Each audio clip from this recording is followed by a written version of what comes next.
Rael Pete, how do you feel about hosting? How you feel about what? About hosting? basically giving the intro. Oh yeah, sure, I can do. Okay, fair enough. I'm like, yeah, I'm on my phone right now, but I'll say whatever. What do you want me to say? Um, Wait. If you're on your phone, are you looking at the Docs thing at the Google Doc? I'm not looking at it right this moment. No, Okay. I can bring it up though. Hold on. Yeah, my laptop broke. It's a piece of shit, so I'm just doing this on my phone. Okay. Well, I will manage my way through hosting. Yeah, I was gonna say, I think you could do it, man. I believe in you. All right. I'm I'm usually like the second anyway. All right. Zach, you ready? Yeah, I'm ready. Sweet. Hope that wasn't too tedious and boring and all that. Oh, no. Uh, It's um, interesting. Excellent. All right. All right, ladies and gentlemen, welcome back to the slashMLS podcast. Today is December the 23rd. My name is Ian, username Armasgarhu. And I am James, username Nefarious Joe. And I'm Pete, And user Dr. Dank. And I'm Zach, username some cruise dude. so we've got a couple of special people with us today. Dr. Dank, some cruise dude, with our special, one of our year-end type deals, our What Would You Like for Christmas special. And yeah, let's start with that. What do you guys want for Christmas? We'll start with you, James. I know the LA Galaxy have been they need some help. They haven't had a lot go for them lately. So Yeah, no, it's they just got to start from minute one, just page one rewrite for the whole team. Just blow it up and start over. Or the obvious need is going to be an attacking DP, preferably in the midfield, preferably one with the exact same skill set as Landon Donovan, which frankly does not happen. He was such a versatile guy, and our attack was able to be so diverse because of him. And so to expect that next year from a single player is going to be very difficult. That said, I'm not really worried that they're not going to pick somebody up. I'm sure they're going to get somebody, and I'm sure it's going to be somebody good. It's worth noting that the Galaxy have still, to this point, only had 5 DPs. The only one that didn't really work out the way that we wanted was Juan Pablo Angel. And we immediately sent him over to Chivas and got Robbie Keane instead. So I have a lot of a lot of faith in the management there to pick up like a big splash guy. That said, I think the biggest need and what I would most want for Christmas for this team is, in the absence of cloning AJ De La Garza, I would like to find another defender that is good and versatile anywhere along the back line. And I know that's pretty rare, but I do feel that maybe you wouldn't be able to find that in the league, but I can see somebody from elsewhere fitting that bill and being underappreciated where they are. I know we've had some success going to Brazil. My well-documented hate of Leonardo notwithstanding, we've had a lot of luck going down there into the Brazilian league, and I think maybe we could find that.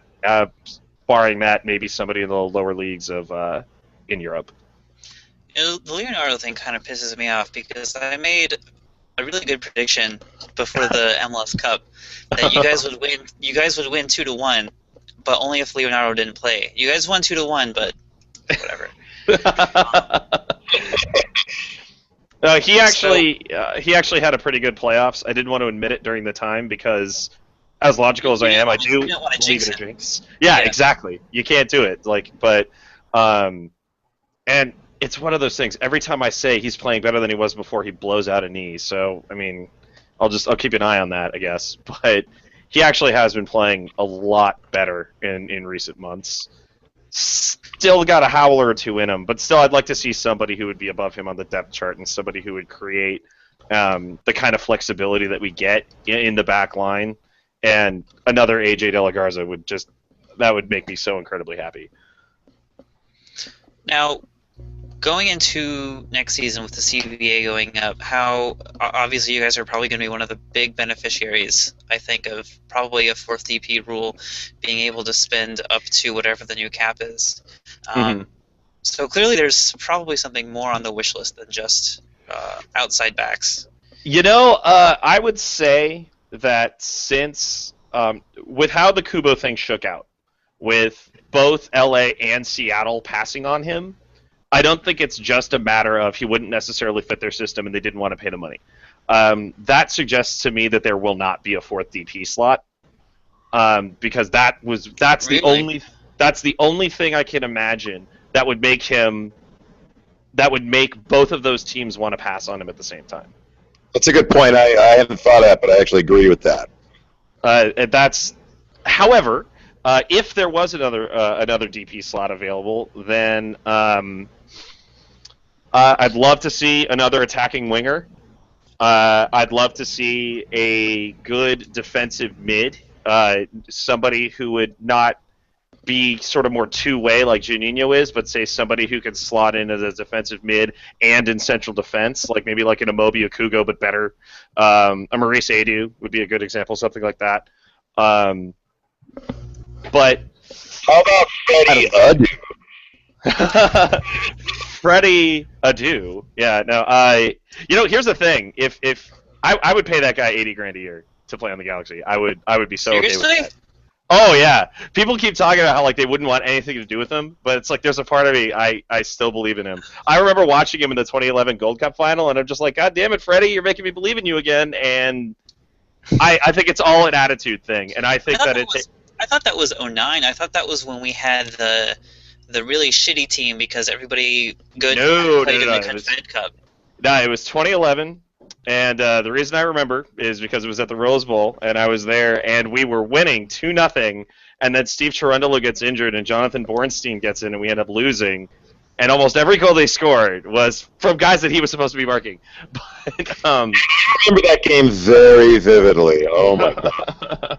I remember that was the time where I found out what 90,000 people shouting "puto" sounds like. That was not a fun memory. That was a fun memory for like 10 minutes. Oh yeah, best 20 minutes of my life. Yeah.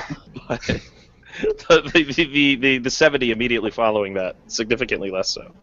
They had some good goals though. That one, what the hell is that dude's name? The guy that's Giovanni not Dos Chicharito. Santos. Yeah. Giovanni Dos Santos. I remember there was talk of him coming to the Galaxy a couple of years ago, and I wanted him so bad. I wanted him so bad. So I could throw bottles of piss at him when he came to Salt Lake City. That's what I wanted. How does it feel now? No, he's a guy who I constantly think is like next year he'll be a star, but he needs to be on a team that would actually play him. And instead, Gio? Yeah, but then he traded Riding Pine in England for Riding Pine in Spain, and I don't think he's still there now. I'm not sure where he plays.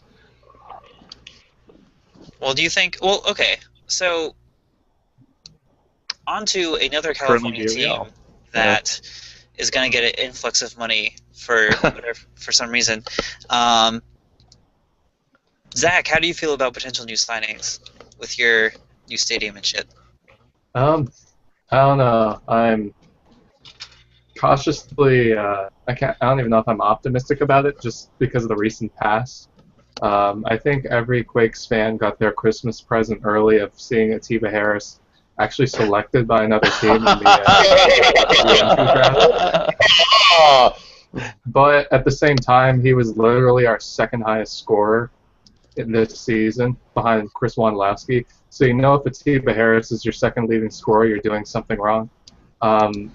Really, I am just hoping that we're going to be getting some good signings and some, hopefully someone in the middle. Of course, the whole hashtag mix to San Jose has been going on for a while now, but no one knows where he's going. Which is not as cool as Columbus's hashtag, by the way.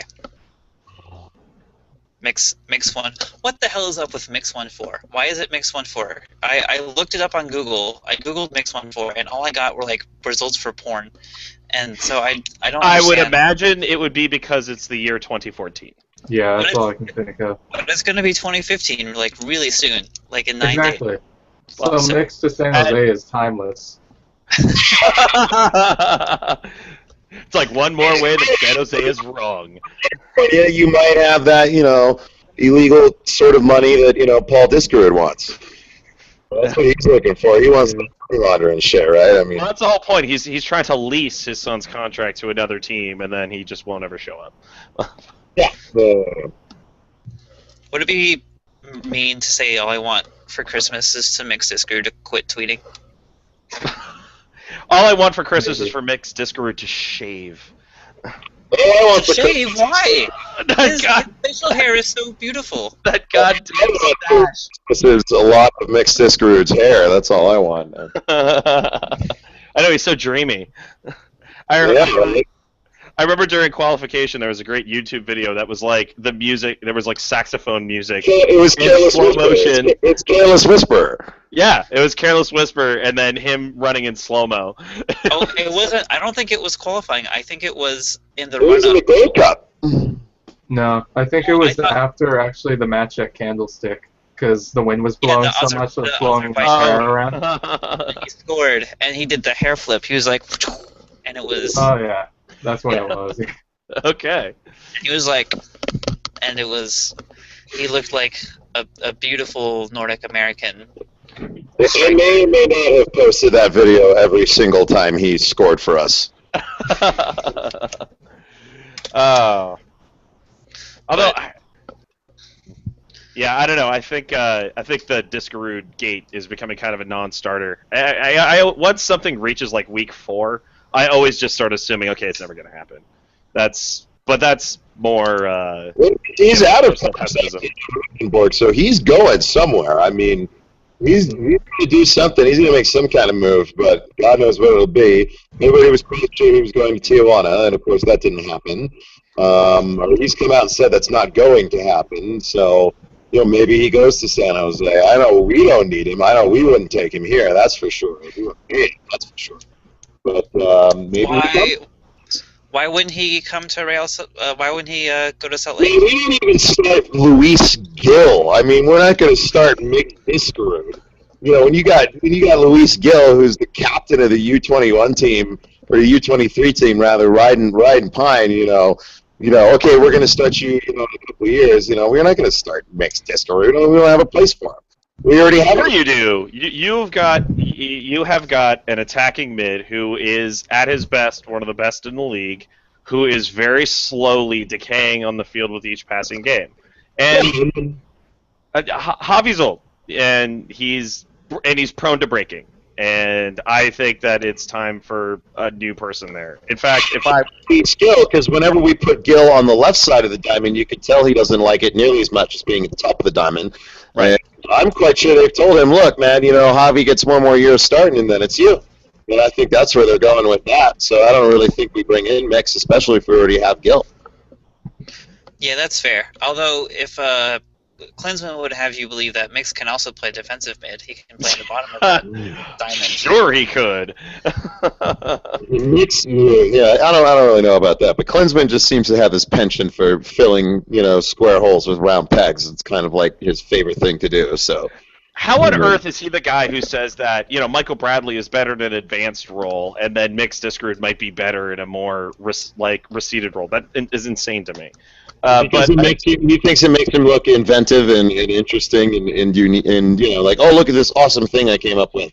It makes him feel play defense. Oh, and I a fucking genius. That's the whole concept there. Is he wants everybody to marvel at his ingenuity of playing people out of position. It's almost as good as sitting Kyle Beckerman in the knockout game against Belgium. Yeah. I still to this day agree with that, because the Kyle Beckerman Marwan Fellaini matchup is not one that I want to contemplate. Yeah.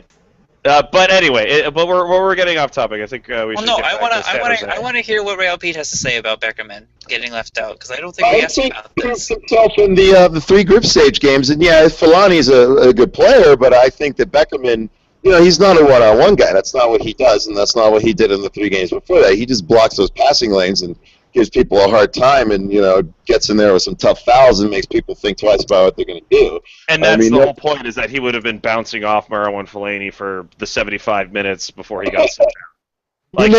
You may have a point, but I think he proved himself well enough in his 3 group stage games. I completely agree with you. He did fantastic. He shot there, and he got fucked. Oh, all right, that's yeah. You could almost say that about the LA players that were in the initial camp, and the one that made it and the one that didn't. But anyway, but I digress. You digress. You were going to ask me what I wanted for Christmas, I think, Ian, weren't you? Yes, I was. What do you want? Well, I was going to say I wanted a new central defender, but then we bought Jamison Olave off of Red Bull New York, or we bought him back, to be more specific, and he just had a fantastic year with them, so I'm quite happy to see him back in the center for us. I was going to say I wanted a left back for us, but we actually we're working on getting a work permit for one, and I wasn't allowed to say anything, but Soapbox tweeted something about this on Thursday, so I guess I can talk about it. His name is Damar Phillips. He plays for the Jamaican national team. He plays for somewhere, I think, in the Danish league right now. He's 32, and he's your classic left wing back. Scored a couple of goals for Jamaica last year in the Gold Cup. He's just a really good, left back, wing back player, and so we got that position filled. So I don't really know what I want for Christmas now anymore, other than, of course, a lock of mixed disc roots hair. But you don't want a new GM? We just promoted our defensive coach to that position. I kind of like our whole philosophy as far as the front office goes of kind of promoting people from within and hiring from within, and I think he'll do fine. I don't really actually know too much about the guy, to tell you the honest truth. Neither do I. I don't think anybody really knows anything about him. Well, hopefully the ownership does. Yeah, one would think. But though I will say the one thing that I don't like about Langaway leaving is that it had always been my impression that he wanted to move up. He didn't want to move laterally. He wanted to be a team president. But from everything I'm reading, he's going to Seattle to be a GM for Seattle, and that kind of pisses me off. I could see going if you're going to be president, but it's like, oh, I'm just going to go to Seattle and do that job up there instead of for you guys. No, I don't think so. I think he's going to be doing things that are a little bit more business side, a little bit more day-to-day, which is what he wants to do for the team. He's moving up. Because Hanauer isn't going anywhere. He's still the GM. No, what? I don't think you're right, James, because I think we had Dan on last week, and Pete talked about this too. Okay. Is that Hanauer, his goal now is going to be at least looking into setting up a soccer-specific stadium situation in Seattle, which sort of indicates that he's going to be on the business side, which also sort of indicates that Langaway is going to do the other thing, which is. I don't know. I don't really agree with that. I don't think. First of all, I don't think that they're actually looking for a stadium. I think that's posturing with CenturyLink, and dealing with being such a poor second-class citizen there. But they're not that. They're treated better than the Revs are treated at Foxborough. Sure, but I mean, but that's like saying oh god, I was gonna say something horribly offensive, but that's like saying, it's like, hey, I might be 18 out of 19, but at least I'm not 19 out of 19. Wait, what?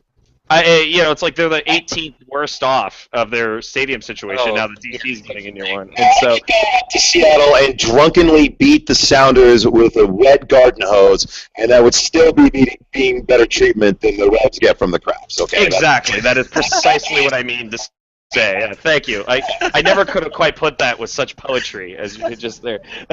But no, I don't think that's what the Sounders are doing. I think that. I feel like that's what they should be doing, though, because that's what those guys are good at. Like, Langaway is good at being a GM, at finding players to fit a system or whatever, and Hanauer is good at, presumably, he's angled for, he was one of the owners of Seattle before richer people came in and bought them. So, yes. he's always been a business-type dude, so it wouldn't make a whole lot of sense if Lagerwey, the player master, came in and did business shit, and then Hanauer, the business guy, went and did player shit. Like, that doesn't make any sense to me. Okay, I mean, I mean, what you say holds water. Obviously, I don't have any inside information with their team and what their actual plans are, but I would say that it feels to me that he is getting something that he wants from Seattle that isn't just a raise. Yeah.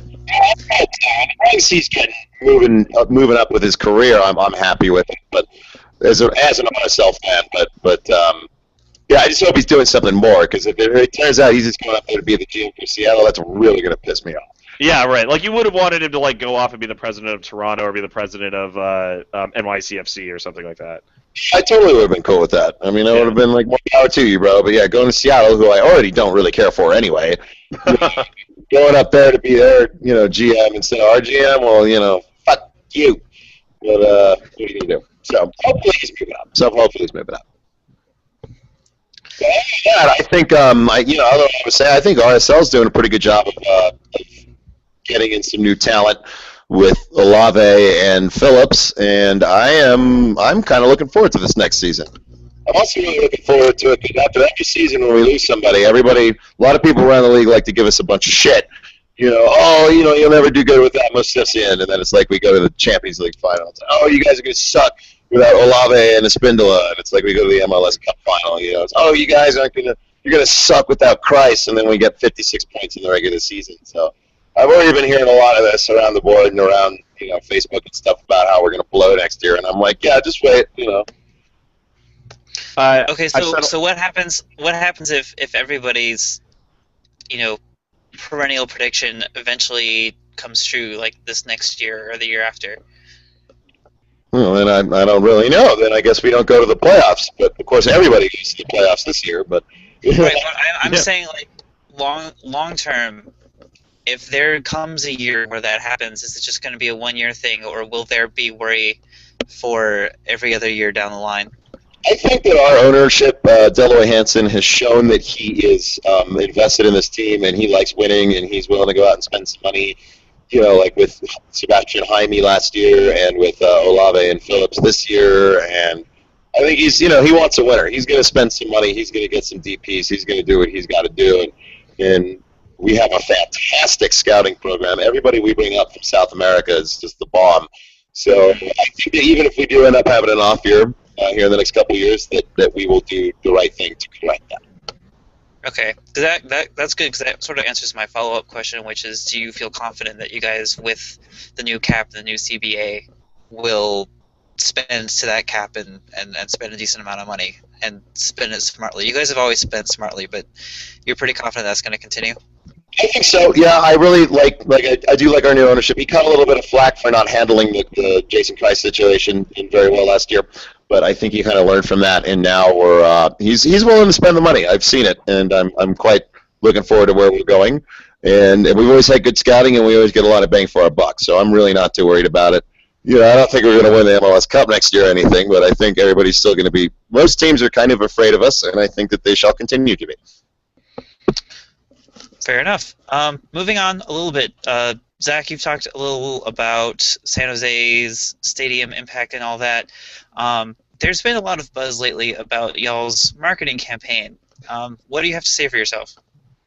I gotta say that although I'm not yet involved with the front office or anything or calling the shots, I feel that it's actually a good move, because I agree with people that say it's getting people to talk, and that's what matters anyway, is getting people to say, oh, look at San Jose Earthquakes, or if they don't know who they are already, and if they're in the area and know like who the Earthquakes are, say, oh, they have a new stadium coming on, or oh, they're actually stepping up their game. Because, I mean, I've been an Earthquakes fan a long time, and back in 2004, many fans were blaming the eventual loss for the team on a lack of marketing and a lack of care by the ownership and the management to actually try to put the name out there.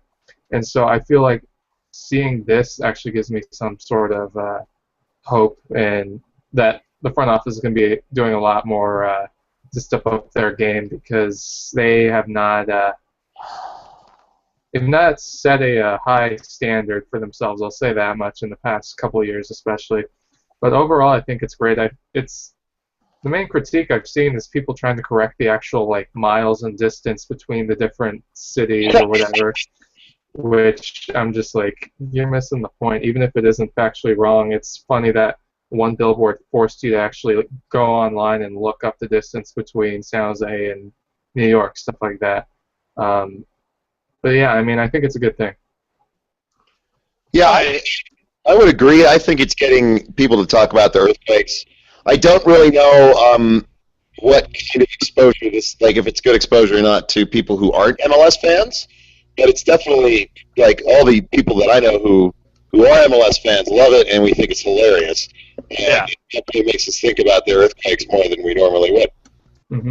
And I would say, I mean, this isn't really a soccer reason for it, but I would say in this day and age of the Twitters and the Instagrams and the Reddits and the Internets, where you put up a billboard doesn't matter. I mean, a billboard in New York costs probably about as much as a billboard in San Francisco, and people in San Francisco and San Jose are still going to see it. Like, they're still going to be like, look, our team put a thing up in fucking Norway. Because they put one up in, I know they put one up in London, I think it was the furthest away one. One up in London. Yeah.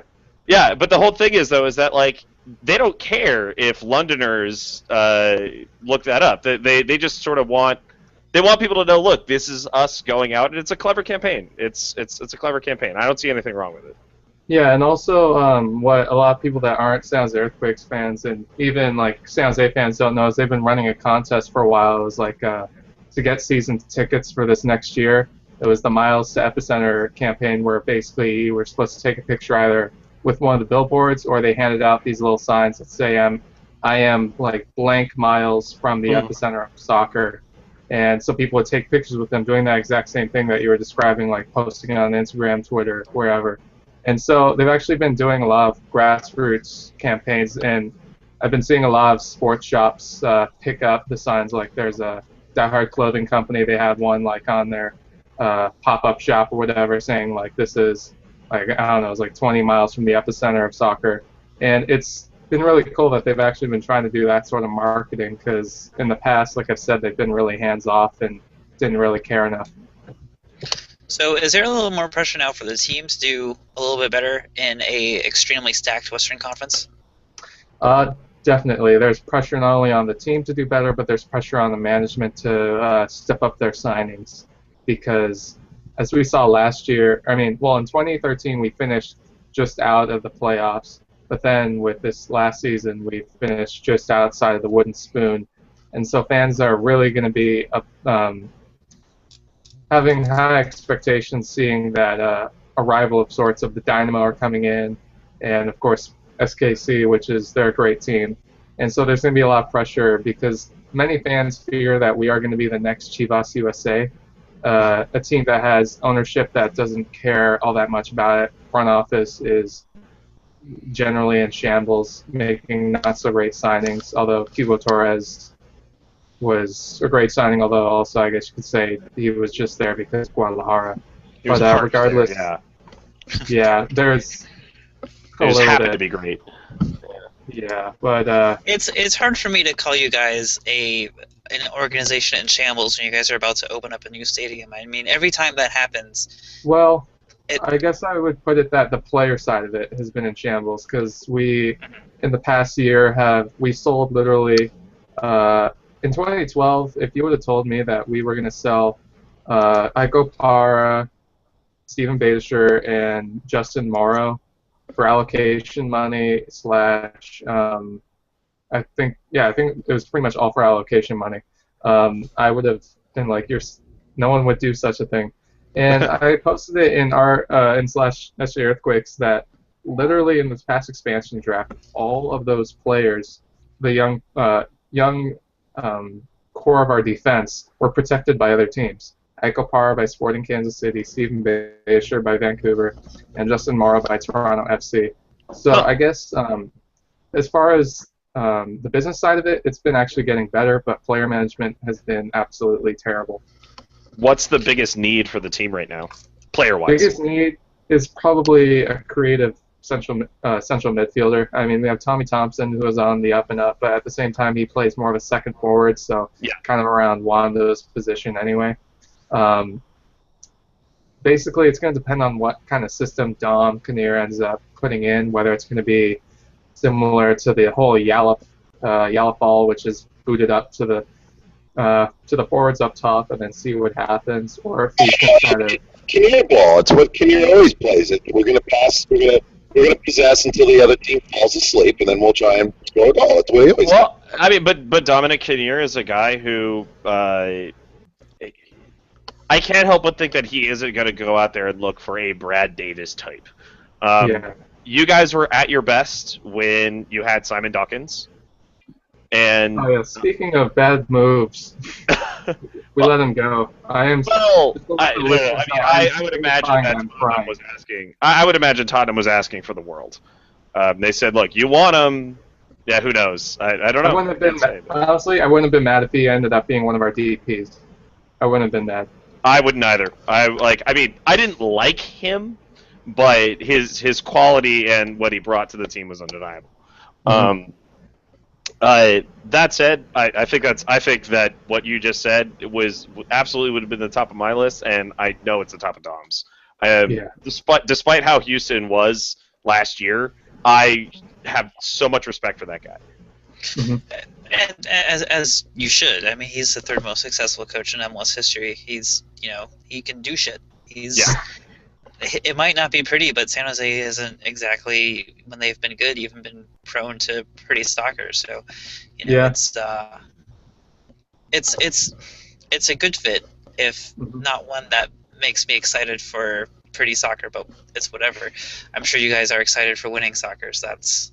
Yeah, I mean, also, what I was going to say also for a Christmas wish is that I wish that we will win in a stadium that isn't Levi's Stadium, because that was the last stadium we had to win in. That wasn't. Wow, jeez. Yeah, we were cursed by Levi's Stadium by opening that thing, and so were the Niners this year. But that's another discussion. Yeah, they were. But it's not. Yeah, well, yeah, I know it's funny. Yeah, the last game played in Candlestick Park was a soccer game, and the first game played in Levi's was a soccer game. It's funny. Yeah. Not by the earthquakes and being just Candlestick's case. The national team. Right. Yeah. So it's interesting. You were talking about the people coming into the West, and you mentioned Houston before you mentioned Kansas City. Is there a little bit of you're a little bit riled up to go after Houston? It sounds like maybe. Well, I am, but not a whole lot of Quakes fans are anymore, because not a whole lot of them were around during the move. Like my most downvoted comments usually are like when I'm like absolutely like saying like, yeah, we should get those 2 stars back. Thank you very much. Like, I hate the organization of Houston. I'm okay with the fans, but I just hate the fact that it exists, because we were the only team in MLS history moved, and it's just it was a hard pill to swallow when it happened, because we potentially had the potential to be the first to 5 before LA Galaxy up and all this time now, but right. Yeah, that was an amazing team. That moved. It stayed amazing. Yeah, that was crazy. I mean, even without Landon, they ended up winning the Supporters' Shield in 2005, and then of course the 2 MLS Cups in 2006 and 2007. But yeah. To keep a footnote for our discussion in a couple of weeks, Ian. We've actually considered. That one was considered, even as a whole, the San Jose Houston franchise, but not really a franchise, by Black and Red United a couple of years ago in discussing this dynasty question, and it was thrown out because I think there was a year or 2 where they didn't win a trophy. Well, I also think that they just don't like the idea of somebody moving and then just be like, well, it's not even the same team. Like they can't wrap their heads around that concept. It's not clean. But sorry, wrapping up the San Jose comments. Let's see. Should I talk about the stadium a little bit more, or? Yeah, I feel like there's not been as much, because the San Jose Stadium has been so long in the making. It was supposed to open at the beginning of last year, and that didn't happen. Right. Because of landmines and shit. And like, you guys. Yeah. I heard they paid a bunch of Cambodian children to blow up all the landmines for them. Oh dear. People. I don't know how to respond with Yeah, that. I know. It's like, oh dear God. That's what I like about having you on Rail, Pete. You'll say like one or two things every show that if you said it on Reddit would get downvoted to like -10, but it sounds great on radio, so I appreciate it a lot. Resident troll. Central California Bay is already known for their Asian immigrants, and they just wanted a couple more Cambodian children to clear up the landmines. They're already good at that. Oh, and he said it again. Why? Oh God. Okay, landmines aside, I feel that the stadium is actually going to be it. As much as I hate to almost cheese up, it is literally going to be an epicenter with what a recent article came out saying that the Earthquakes are looking into potentially bringing a women's professional team and a professional rugby team, which caught me by surprise. But my uncle, who's a big rugby fan, keeps telling me that rugby's getting bigger in America. Oh, it definitely is. A World Cup next summer, so we'll see how they pull that off here. Hey, there's a rugby sevens tournament that happens in the U.S. and a lot of it is hosted in L.A. every year. I keep meaning to go. Yeah, no, the Rugby World Cup is next year, so we'll see how that plays out. If they can get a little World Cup bump for rugby. But yeah, it's fun to watch. I don't really get the rules. I just like watching those guys destroy each other with no timeouts. You can't pass forward. That's all you really need to worry about. Yeah. Yeah, for sure. Yeah. You can kick it forward though, right? Isn't that a rule? You can't what now? I'm sorry? I think you can. Kick it forward. Okay, cool. I might take a gander. I got like mildly interested in rugby for like a couple seconds this last year because because of New Zealand and their haka thing. That's really cool. And I watched like 10,000 haka videos in a row, and then I was like, oh, maybe I'll watch the Rugby World Cup. And then I didn't think about it until right now. The only reason why I really care about it is there's a guy who plays for the U.S. Rugby Sevens national team named Carlin Isles, and Rugby Sevens is like, it's like it's the version of rugby that nobody respects. But this guy, he literally called up the the head of the U.S. Rugby Federation and said, I am super fast and I'd really like to play rugby. And the guy said, all right, be here for this tryout. And in a scene that is right out of fucking Major League, he went out there, blew everybody out of the water by just being faster, and they said, all right, sign him up. And there's an amazing YouTube video of this guy in games that, by the way, we almost always lose, finds a moment in each game where he gets the ball and he is just gone. And commentators will literally be laughing watching at how much quicker he is than everybody else. He's not a particularly good player. He's a liability on defense, but goddamn it, he's a wonderful highlight reel. You know, you say things like that, and people say things like, America is too focused on their athleticism. They can't ever win the World Cup with their athleticism. And I watched DeAndre Yedlin in this World Cup, and I'm like, why the hell not? We have better athletes than everybody else. Why can't we adapt soccer to our athleticism and kick everyone's ass that way? Because Spain can't produce the athletes that we can. Foot skill is more important in the attacking third. Sure. As I would say that. I would also say that the soccer brain is more important in the midfield. The only place where you're going to have a time where two players who are essentially equal, where athleticism will always be the difference between them, is in defense and goalkeeping, and that's becoming less and less true with each passing day. Ball playing central defenders are kind of the player du jour right now. And but if you're go ahead. But if you're faster, you get to do different passes. You get to pass the ball around a little bit differently if you're just a faster overall team. You can run around and play a pass that a defender won't expect because they've never played against someone who is fast enough to get on the end of it, but then they do. Okay, I mean, look, I don't want to say that Leo Messi is slow because he's far from it, but I mean, if you were to take Leo Messi and have that exact same skill and make him 6'5" and super fast, would he be a better player? And the thing is, the answer is still maybe, because size is a metagame in soccer. Things like balance, things like speed and how you change direction, how quickly you can change direction, starting and stopping, acceleration. All of these things matter, and all of those things are dependent. And somebody who would be like quote unquote a inferior athlete would be able to do those things better, and would therefore be able to put themselves in a better position to pass or score. And so athleticism is far from the end all be all in this sport. Yeah, that's true. Like, I guess I'm thinking about our sports, and I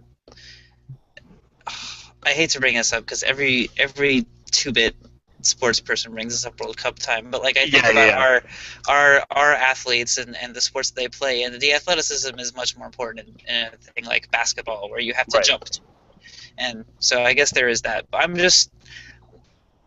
I mean, no, look, I'm right there with you. I mean, I'm right there with you. Like, imagine if Derrick Rose played soccer. Imagine if Marshawn Lynch played soccer. Imagine if so on and so forth down the line. I mean, obviously, that's not the case everywhere. I mean, if Peyton Manning was a soccer player, I don't think any of us would know his name. But I remember when Chad Ochocinco went on trial with Kansas City, like the year that they became Sporting Kansas City, if I recall correctly. There was video of him going out there, having not touched a soccer ball in years, and looking entirely decent, looking like a prospect. And it's one of those things where you just say, it's like a lot of these guys, there's something to be said for natural athletic talent. Having this sort of like muscle memory and this control over your body that our players aren't necessarily going to have because the greatest national athletes are playing somewhere else. However, if we were to be an entire nation of soccer players, it wouldn't be raw talent that would carry us through. It would be things like coaching. It would be things like player development, and it would be other things that are keeping us from success.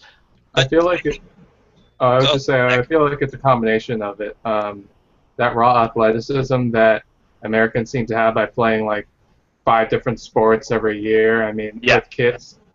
I think that is something where if soccer keeps its upward trend of just growing and growing more and more popular, even if it isn't like, I'm not saying like MLS is going to be the most popular league in 7 years, people that are like way too crazy about that. I'm just saying that if it is something that kids will be playing, if they're triathletes or stuff like that, add in soccer as one of the sports instead of, let's say, basketball or something like that, you'll be seeing a lot more kids that could have potentially or only been deciding on between basketball and football or basketball and baseball, things like that, will be actually looking maybe towards soccer. And I feel like that's just a trend that's going to naturally happen, and the athletes of America will be shifting from just the major 3 sports over to soccer more and more. And especially also as kids are raised to play football less and less because of the head injuries and all that crazy stuff going on. That's another reason why rugby is getting more popular too, is because although it does hurt, it doesn't hurt your brain as much as it would in football. Well, so I think that's an actual trend. I mean, concussions are still definitely a problem in rugby, but it should be noted that you don't have guys who are literally working their hardest to be the heaviest they could possibly be, running into you as hard as they can. But there is. And rugby is one of those things where that athleticism probably is of bigger use. Although when I'm thinking, so when I'm thinking about athleticism in soccer, I'm thinking of I'm thinking of 2 particular moments. One was when Yedlin ran past everybody to get that to launch that cross that put us ahead against Portugal. And I'm also thinking about when Josie outmuscled the entire Spanish defense to put us up 2-0 or 1-0 in the Confederations Cup in 2009. I don't want to suggest that athleticism isn't a part of it, but I don't really agree with the narrative that that's all that the U.S. cares about. I know that, and obviously, like, LeBron James is the best basketball player, not just because he's an athletic freak, but because he sees things 2 and 3 steps ahead of everybody else on the court, and like Yeah. that's the thing that carries over to soccer. Like everybody that's a really really good athlete has that, and with our like culture of athletic competition, there are people who develop that, like LeBron and like Peyton Manning, and Well, and I think that athletic culture, that being a nation of athletes, and that playing multiple sports, is what kind of sets us apart. And it's really that which is always I've felt has allowed us to punch above our own weight. You know, people say the U.S. does surprisingly well in the World Cup occasionally because their athleticism carries them through, because they outrun and outmuscle people. And I don't think I've ever agreed with that. I would always say it's because we were smarter than our competition. You could say that we lucked out against Portugal in 2002. In fact, I would say that. But we played smarter than Mexico, who was a better team. Oh, yeah, played- absolutely, we played better than the And we played, and I would say that we played smarter against Germany, which was a much better team. Yeah. And one ethically bad call. Well, and we're still in that game. We don't lose. Yeah. I didn't even watch that game live, and I'm pissed about that. Still to this day. I watched it live. I was 12. It was right in the middle of soccer camp, and we got the morning off of soccer camp to watch that game, and fuck all that shit still. I remember when Toronto signed Torsten Frings, and it was after LA had already played them, so like we didn't get like the big Greg Berhalter Torsten Frings rematchup because they both ended up retiring at the end of that season. And I was just like, oh god, I so badly wanted Berhalter to score on him, and him specifically. But sadly, it was not to be. I think that we should get back to what teams need for Christmas, and we have not yet heard from Ian about this. What? My team doesn't need anything for Christmas. Oh, I see. I'm just kidding. There were a couple of DC United fans who posted in a thread that Josh posted onto RMLS about this kind of thing. Obviously, a CCL title would be nice. I guess Yeah, that's it's, okay. What is it not going to happen? Is that Let's ask for things that might actually end up under your tree. Why wouldn't that happen? We play the quarterfinals against a Costa Rican team, and it won't be 2014 anymore, so they won't have like that magic thing. I remember. I'm sorry to go back. I did have, and I want to make an edit note. I had one more thing to say on the athleticism bit. Go for it. That had escaped me for a second. But yeah, it's that multi-sport thing that you're talking about, James, that, by the way, lets us do really, really well in the women's soccer sphere. Like Abby Wambach and Alex Morgan have talked publicly about how this specialization, the sport specialization that's starting to happen in some sectors of America is kind of a bad thing. Because Wambach got so good at headers, she says, in large part because she played a lot of basketball and figured out a lot of things with regard to ball physics and boxing out people and getting onto the ends of things like a rebound or a header. And like there's a lot of footwork that carries over, but among sports like football and basketball, and it's that sort of thing that really has helped keep us dominant in the women's soccer world, as more countries gotten a lot better. It's funny. I think I recall. I think it was Casey Keller, maybe, who was talking about this. Somebody asked him, why does the U.S. produce so many world-class goalkeepers? Which, and for anybody who doesn't agree with me, they are wrong. Like, we have the best goalkeepers in the world. Not only do I think that American keepers are the best in the world, I also think that MLS has the best, like, pound for pound. Like, if you were to take the 19 goalkeepers in MLS and put them on the top 19 teams in the EPL, like, you would watch the goals average just fall. I can't even tell you how many times I've seen like these so-called great goals that get denied in MLS. But no doubt. I mean, goalkeeper top to bottom, easily the Yeah. deepest position, and like Dan Kennedy, by a great. far. Dan How is Kennedy, that? He would be great goalie. number one anywhere else in the world except for Germany. And he's like, yeah, exactly, and he's might not even be a top half goalie in MLS right now. Dan Kennedy, just saying. Oh, I completely disagree with you. I think that no matter where he actually ends up, even if he plays on Houston, I think that guy's got goalkeeper of the year wrapped up either next year or the year after. Oh, I guess I turned my hand to my bold prediction. But anyway, who took him in the dispersal draft? Someone did, right? he's on Dallas right now. He is contracted by Dallas right now.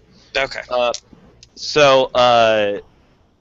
But somebody was talking to, I think, Casey Keller, and they asked him, why are American goalkeepers so good? And he said, basketball. It's like, if you ever watch Tim Howard or Brad Friedel play basketball, you will wonder how they did not turn pro in that sport. His varsity for his high school. Yeah, that's right. Yeah, and he actually still to this day says that basketball is his first love, it's his primary love. Like, he loves basketball more than he loves soccer, and he's an honorary globetrotter. God, with all those tattoos, you think he'd be an honorary NBA player? Yeah, quite possibly. But anyway, yeah, did you have more on that topic? I'm sorry.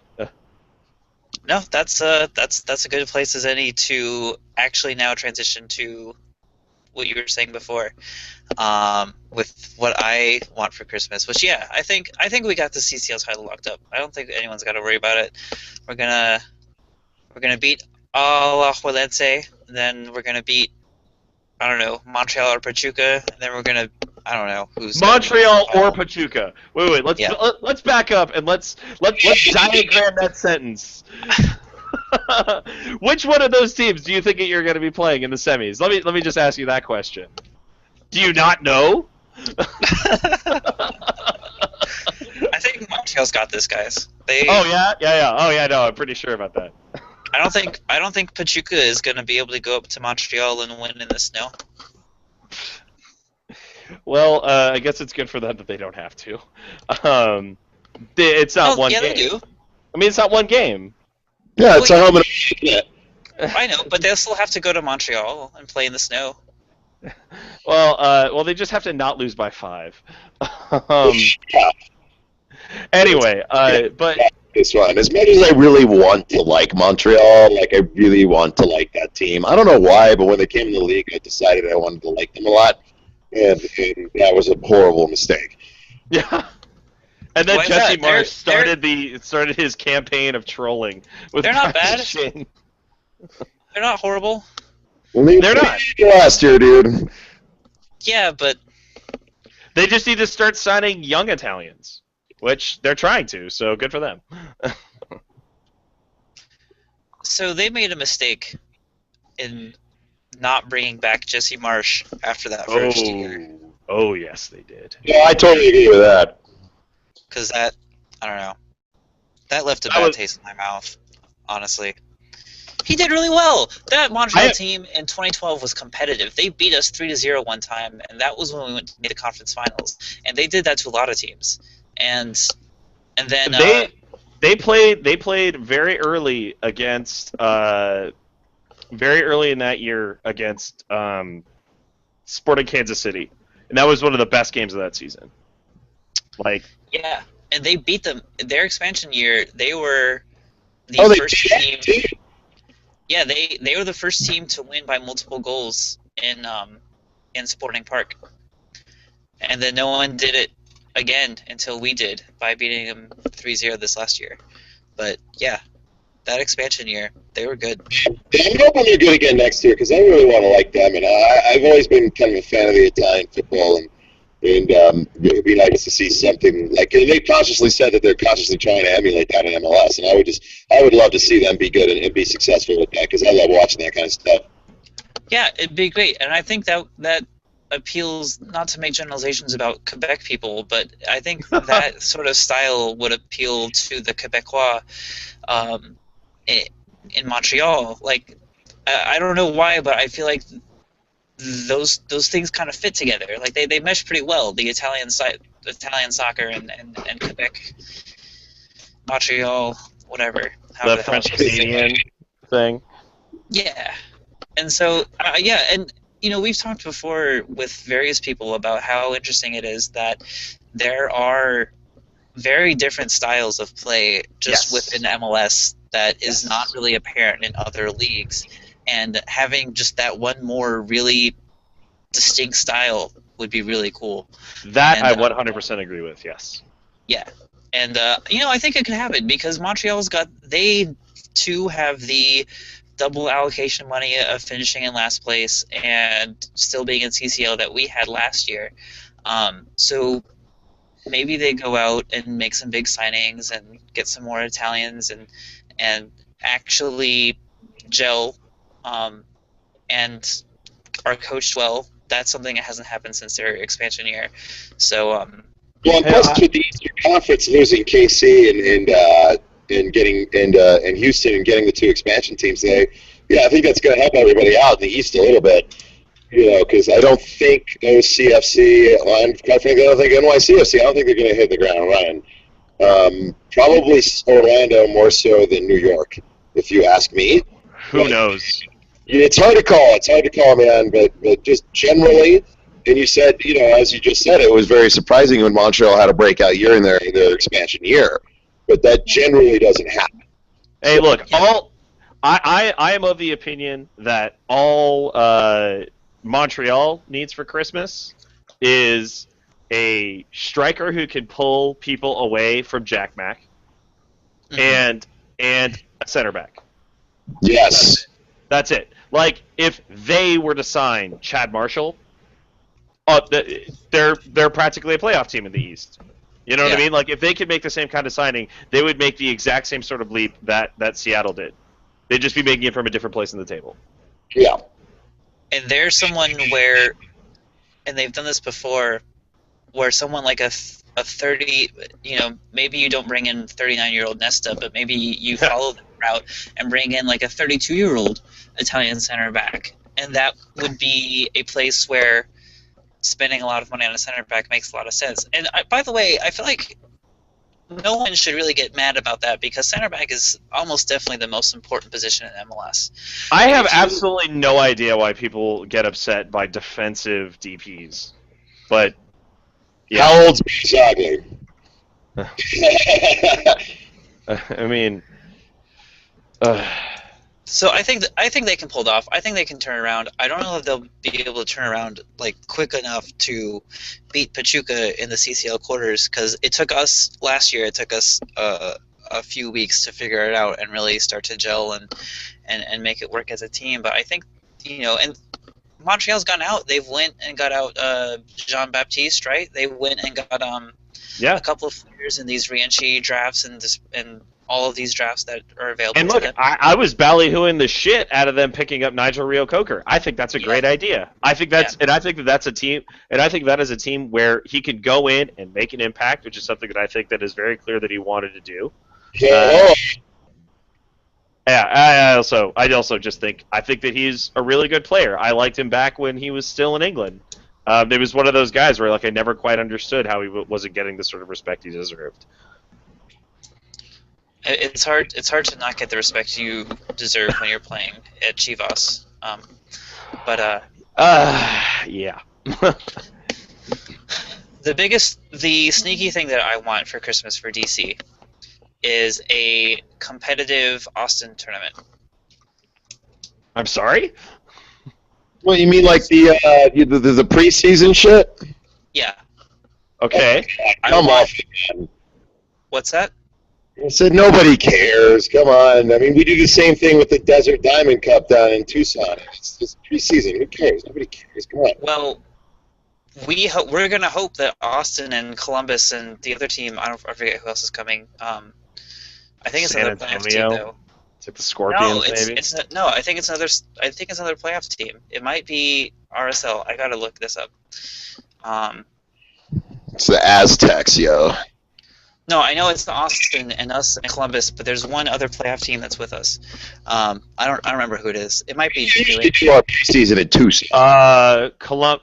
DC, Columbus, and FC Dallas will take part. The Aztecs will be affiliated with the Crew in 2015. Right. So the reason, what I'm hoping for is that everybody comes out and plays really hard in that tournament, because we're basically going to have to go from that to playing CCL against Alajuelense. So Okay. we're going to take that shit seriously. Everybody else Well, better.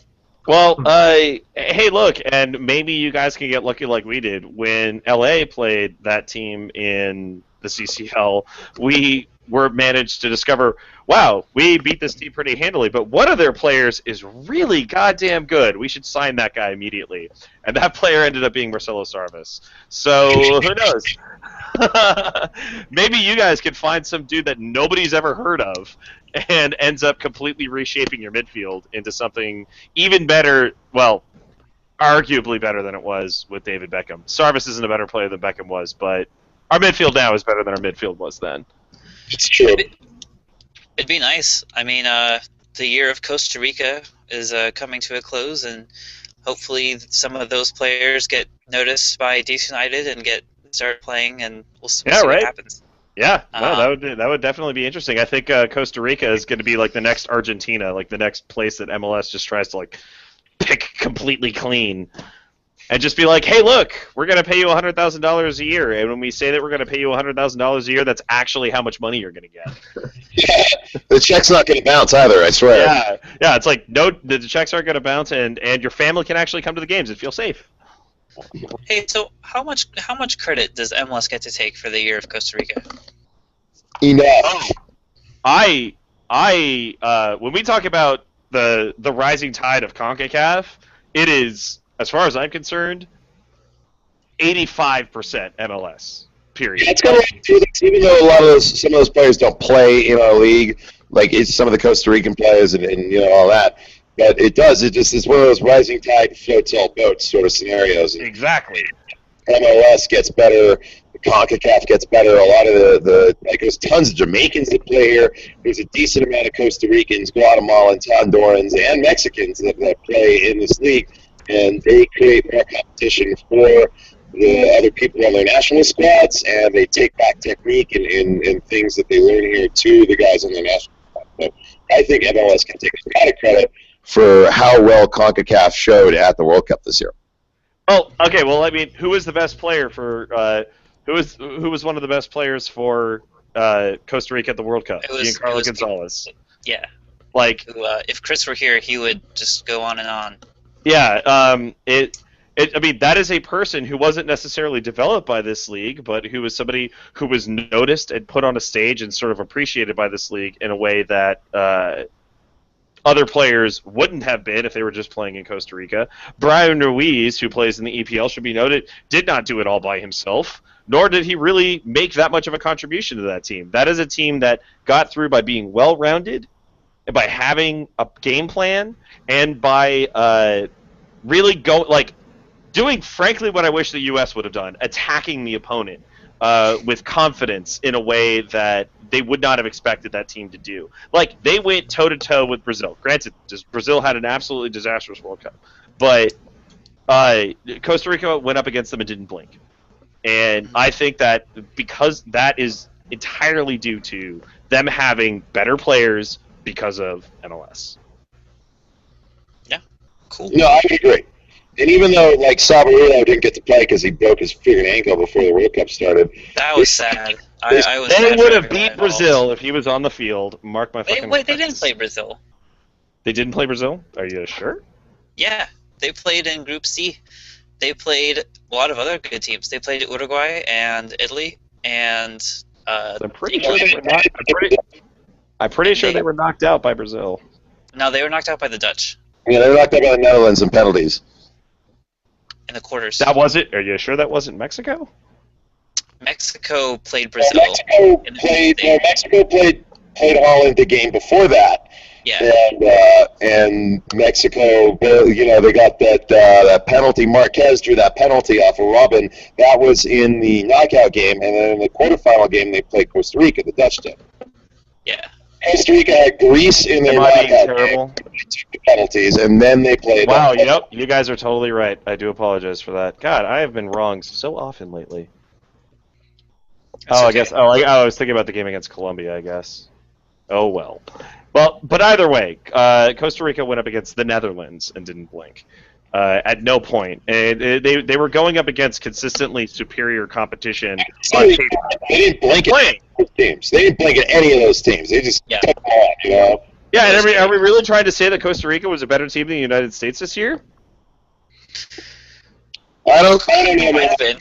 You could build a really good argument that they were. I mean, I would say that they were because of the way that they played. Yeah. I mean, I would agree. I mean, I'd be forced to agree, and especially, I've been following them a little just because I do follow Salvadoria, but they've been looking great in their friendlies. Now, they haven't been playing anybody like Colombia, but, I mean, we've just been looking like garbage in our friendlies compared to them, and they've been winning games, and I think they've been looking really well. Granted, like I said, they've been playing like Guatemala and stuff like that, but they've been looking a lot better than we have post-World Cup. Yeah. I mean, I've talked about...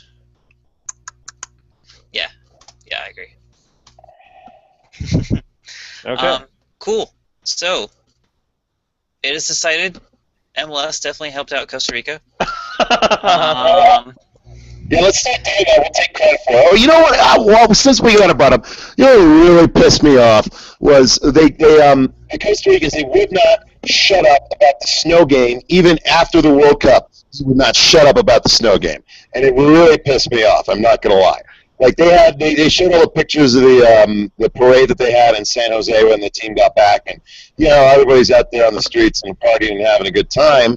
And there was like a couple people with signs like, you know, what do you think of that, gringo? And it's like, dude, just let it go. Like, come on, you know. It's typical behavior, frankly. Such is life in CONCACAF. Something that I say is that being a member of the U.S. national team has got to be one of the hardest jobs in soccer because of all the times that we have to play in CONCACAF.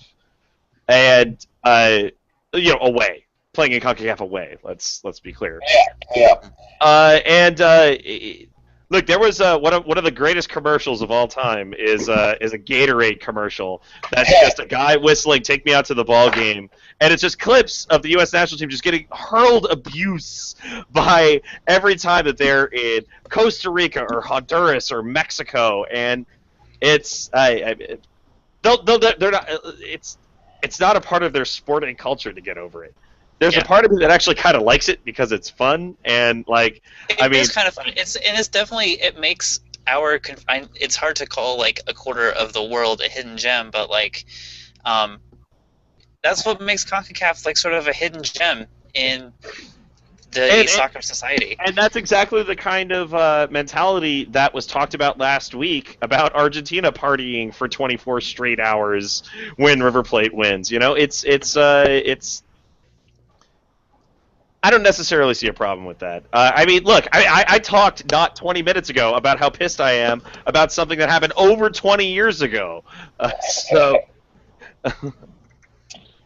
Yeah, you're right. They don't let it go, but it's just, I don't know. I just thought it was kind of funny that even in their moment of triumph and victory when the parades, you know, the team's parading down the main boulevard there in San Jose, and God, the government probably even turned the electricity on that day for them, but, you know, they couldn't even, you know, let it go. They had to say, oh, you know, screw you, gringo. You know, I don't know how you screwed us by making it snow in Colorado because you gringos can do that. Yeah. Hey, look, any team from our region that can stand up a European team and make them look worse. I separate the achievement of the team from their fans there, but okay, fair enough. Oh, I need to kill him. Look, I cheered almost as hard when Costa Rica scored the winner against Uruguay in that first game as I did when we scored our first goal against Ghana. That's not true. I cheered like half as hard, but still, it was really cool. But yeah, their fans do need to get over that shit because they made the World Cup still. Hey, look, I support to a certain degree every team in our region when it comes to going to the World Cup. Well, see, here's the thing, though. When they were playing Brazil, it's kind of hard. It was kind of hard not to root for Ochoa when they were playing Brazil. Yeah, right. Exactly. Like, and Ochoa had an excellent game. And how do you not love Miguel Herrera? You just want to give that guy a hug. Like, it's true. Miguel Herrera is the kind of guy that makes you wish that like Chris Farley was still alive and on SNL. It's a good point. I was stoked for Ochoa because he had a good game, and I was just so happy as a clam that Mexico didn't do better than us. And Yeah. Yeah, that's true. Yeah, if it was anybody, I was glad it was Costa Rica, because like I kind of hate Honduras a little bit, just because they actually went out there and played like how they expected CONCACAF teams to play, like kind of dirty and sloppy. Very disappointing. No, I was. I mean, how poetic was it? I mean, I know we're rehashing old stuff here, but very poetic to me that Rafa Marquez was the one that got that penalty kick. I was totally fine with that. Despite the fact that Robin might be getting the Fallon de Fleur, but I didn't even care. It was poetic to me, and I loved every minute of it. I laughed so hard. The full on the floor. By the way, we're supposed to mention more that for new listeners, we are like the Reddit-based MLS podcast. We were supposed to mention that at the beginning. We were also supposed to run down all the things we were going to talk about, but that didn't happen. That'll happen later. You can. When we're done with the broadcast, you can. Actually, gentlemen, I actually have to get going here as it is about 7:45, and I got to go do some stuff. Yeah, it is about time. Myself out early here, but I did quite enjoy it, and would love to join you again when we get the regular thing going on. Yeah, absolutely. And yeah, it is with that about time to wrap up. And do we want to do some quick, bold predictions?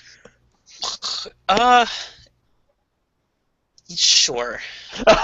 You sound so enthusiastic about it. I'm sorry. Well, because we are going to probably do one more podcast before the end of the year, and I want to replace bold predictions with year-end New Year resolutions. Okay, I'm fine with that.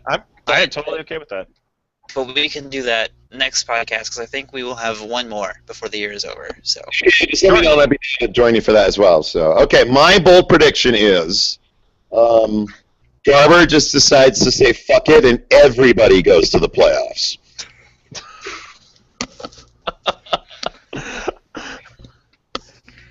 You get a playoff spot. I actually really like that one. Everybody gets a playoff spot. let's go full 2004.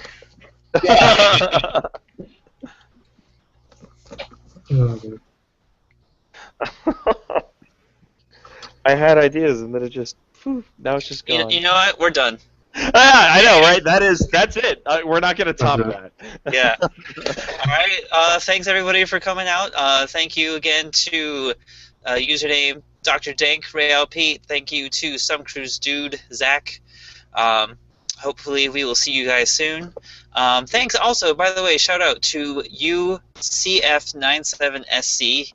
His name is Austin. He is going to be engineering and producing our podcasts in all likelihood from here on out. He's going to be doing a lot better job than I was doing.